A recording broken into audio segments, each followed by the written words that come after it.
Capricorn, hi, welcome to Mystic Queen PH. At ito ang inyong energy update for December 16 to 31, 2025. Titignan natin yung energy ng inyong ah, second half ng December. Ayan, so this is a general reading. Maaari kayong makarelate, maaring hindi. Just take what resonates. And paalala lang, hindi po ako unang magme-message sa inyo para mag-offer ng mga readings or kung ano-anong services.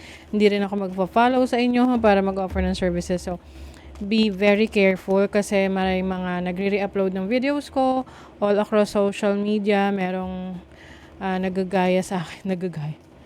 Oo, ginagamit yung name ko o yung Mr. Queen PH and nang-scam sila. So, mag-ingat kayo sa mga ganon, ha? Huwag kayong, huwag kayong magpabiktima.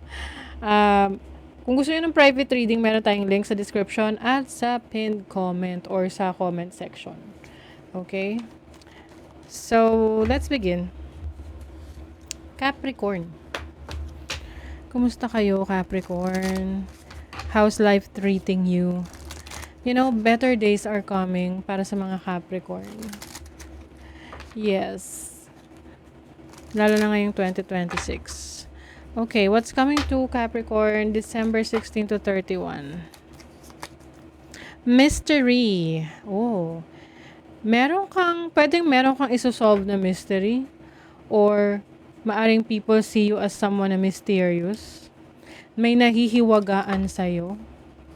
Gusto kang mas makilala. Oh, there's also a rebirth. It's a brand new you. Oo. So, it's still you. Ikaw pa rin naman to, pero mas upgraded version, kumbaga. Oh, 'di ba? Wow, so ito na nga. You have the luck, the good luck. Yan, ganda. So, itong rebirth, pwedeng i-reinvent mo yung sarili mo. So, kumbaga sa branding, i-rebrand mo yung sarili mo. Or may mga improvement kang gagawin. Oo. Yun nga, upgrade.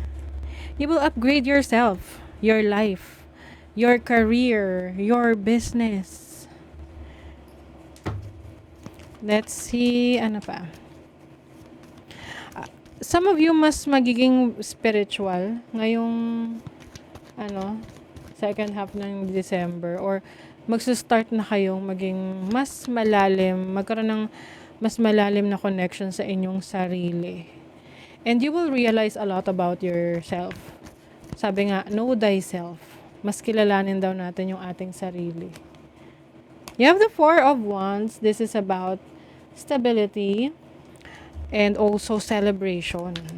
So, meron celebration, maaaring meron ka mga achievement sa buhay. Kahit mga maliliit na bagay yan, isi-celebrate mo kasi small things count. Alam mo yon na tipong kahit anong bagay na maganda, malaki, maliit, yan ay nakakapagpa-excite sa inyo. And syempre, pag na-excite ka, masaya ka, good vibes yon, good energy yon. You have the Six of Cups, the Knave of Swords, and the Hermit. Okay. So, some of you, Capricorn, meron na namang energy dito ng past na pwedeng may message na darating, may message na mag-reach out sa'yo, person from the past or nakasama mo in the past. Pwede namang romantic connection to, pwedeng sa family na matagal mo nang hindi nakakausap, nakakasama who will try to reach out sa'yo.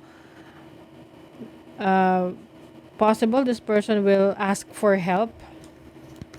Hihingi siya ng tulong. You have the Fool. This is a new experience for you. So, some of you meron kayong i-explore, bagong experience you've never tried before. And you're excited about it. Matagal mo ng plano, matagal mo ng pinag-iisipan, hindi mo lang siya nagagawa. And ngayong second half ng December, magagawa mo na siya. Kasi meron ka ng lakas ng loob to make things happen for yourself. I also see here an opportunity na akala mo lumipas na. You thought this is a missed opportunity. Pero yung pala, hindi lang kasi siya para sa'yo nung time na yon. And ngayong second half ng December, babalik yung oportunidad na yon para magbukas ulit para sa'yo. Example, meron kang in-applyan na trabaho nung time na yon. Like, example, 6 months ago. Tapos, yung trabaho na yon, it's either, hindi ka nakuha kasi pwedeng may nauna na sa'yo. 'Di ba? Tapos ngayon, babalik yung ganong opportunity sa'yo and ikaw na yung makukuha kasi nasa tamang alignment ka na. Aligned ka na. 'Di ba? Ganon. Let's see what else. Money, career, finances for Capricorn. You have the 8 of Swords. The 5 of Cups. Oh, okay. The 6 of Wands. Yeah, totoo naman. Marami talagang challenges ang mga Capricorn in the past years, months, na parang alam mo yung feeling na nasanay ka na sa ganong kasing sistema ng trabaho mo, ng career mo, ng finances mo na to the point na it already created some fears na parang takot ka na mag-explore kasi natatakot ka na baka madagdagan pa yung problema mo. But I feel like ngayon makikita mo yung opportunity na hindi mo nakita before. And you are going to grab that opportunity again. Pwede kasing dati, in-overthink mo yung sitwasyon, tapos may na-miss out ka. May iba kang binibigyan ng focus na yun, gusto mo doon gusto mong i-focus yung energy mo. At yung ibang opportunity, hindi mo napapansin. Tapos, yung binibigyan mo ng focus, hindi talaga siya nagbubunga. Kasi nga, maaring hindi na doon aligned yung energy mo. And yung opportunity na pinapakita sa'yo, hindi mo nakikita kasi tinatalikuran mo. Ngayon, makikita mo na siya. Makikita mo na yung opportunity na yun. That's why you have the 6 of Wands, which is about success. Na finally, nakuha mo na. Stay low-key as you get the job done. Ayan, for some of you Capricorn, mas makakabuti na chill lang, tahimik lang sa mga na-achieve nyong success. At para rin, iwas rin sa mga evil eye, 'di ba? Self-made. There's an opportunity doing things on your own. You have done projects that has led you to become independent. Financial freedom is yours. Wow! I-claim nyo na to, Capricorn. Financial freedom is yours. Dahil finally ngayon nakikita mo na yung mga oportunidad na hindi mo napapansin dati. Na ngayon na-realize mo na, ay, shucks, opportunity pala to. Hindi mo lang napansin. Sa love life. Okay. Nako. Sa love life, pwedeng meron kayong partner ngayon na it's either pareho kayong busy, wala kayong time sa isa't isa, and you feel alone. You feel alone na parang isip mo, ako pa ba to? May relasyon pa ba? Oo. So, feeling mo ikaw nasa iyo lahat ng nung mga responsibilities. So, kailangan nito i-communicate mo ng maayos sa iyong person.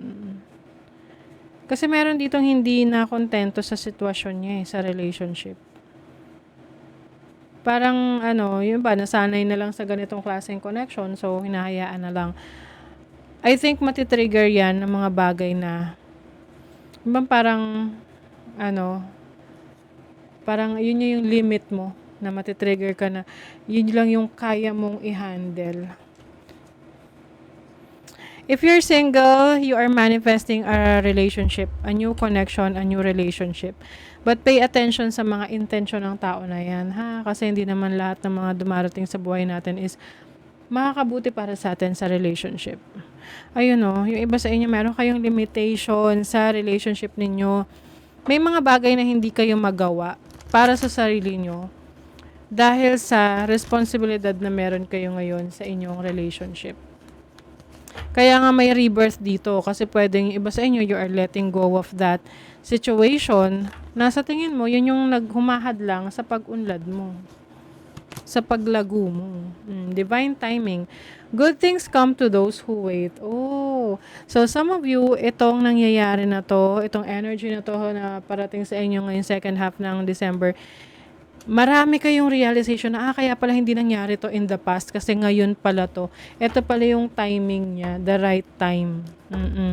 And if in case na may mga bagay na gusto kang ma-achieve or mangyari na hindi pa nangyayari sa ngayon, rest assured na ito ay mangyayari sa tamang panahon. Okay? So, that is your reading, Capricorn. Thank you so much. See you again.